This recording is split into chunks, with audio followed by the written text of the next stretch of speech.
আমরা tense class 2 এ আমরা টেন্সের প্রকার মানে প্রেজেন্ট টেন্সের প্রকার আমরা জানতে পারবো। দেখেন, present indefinite tense, present continuous, present perfect, present কি পারফেক্ট কন্টিনিউয়াস।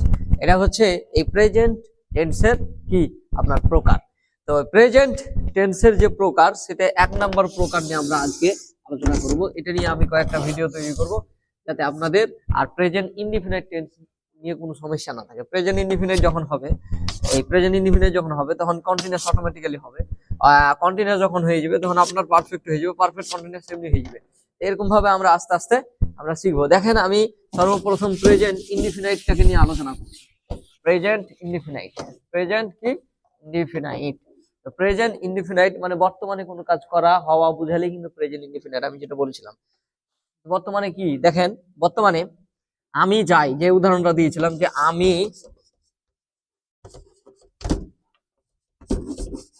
কি যাই, তাহলে আমি যাই এটা হচ্ছে স্ট্রাকচার। যদি আপনি মুখস্থ করতে যান তাহলে এটা সমস্যা হবে, কারণ মুখস্থ বিদ্যা থাকে না।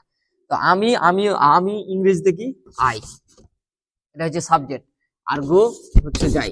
তাহলে দেখেন হয়ে গেছে আমি যাই। তাহলে আমি যাই কি, এটা কি বর্তমানে তো বুঝেছে, আমি যাই, আমি খাই, আমি পড়ি, আমি ঘুমাই, হ্যাঁ আমি কথা বলি, আমি লিখি। তো এগুলো হচ্ছে বর্তমান। এই বর্তমানেই কিন্তু এই কাজটা, আমি যে যাই, এই যাওয়ার কাজটা কিন্তু বর্তমানেই বুঝাচ্ছি। তাহলে আমি যাই, এটাই হচ্ছে প্রেজেন্ট ইনডিফিনিট। আর স্ট্রাকচার হচ্ছে কি, সাবজেক্ট দিবেন প্রথমে, তারপরেই দিয়ে দিবেন ভার্ব। ঠিক আছে, এটা হচ্ছে স্ট্রাকচার, এটা হচ্ছে স্ট্রাকচার।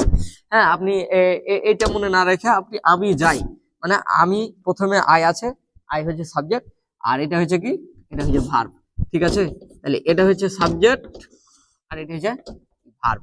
এখন আমি যাই কোথায়, যদি বুঝাই যে মাদ্রাসা, তাহলে টু দিয়ে দিবেন, টু মাদ্রাসা। হ্যাঁ মাদ্রাসা, তাহলে আই গো টু মাদ্রাসা। আপনি যদি বাজারে যান তাহলে এখানে কি দিয়ে দিবেন, টু বা মার্কেট। আপনি যদি মাঠে যান তাহলে টু ফিল্ড। আপনি নদীতে গেলেন টু রিভার। হ্যাঁ, আপনি ঢাকা গেলেন Dhaka, I go to Dhaka. এরকম ভাবে আপনি মারতে পারেন। আর এই টুটা 4টা জায়গায় বসবে না, সেটা হচ্ছে এখানে,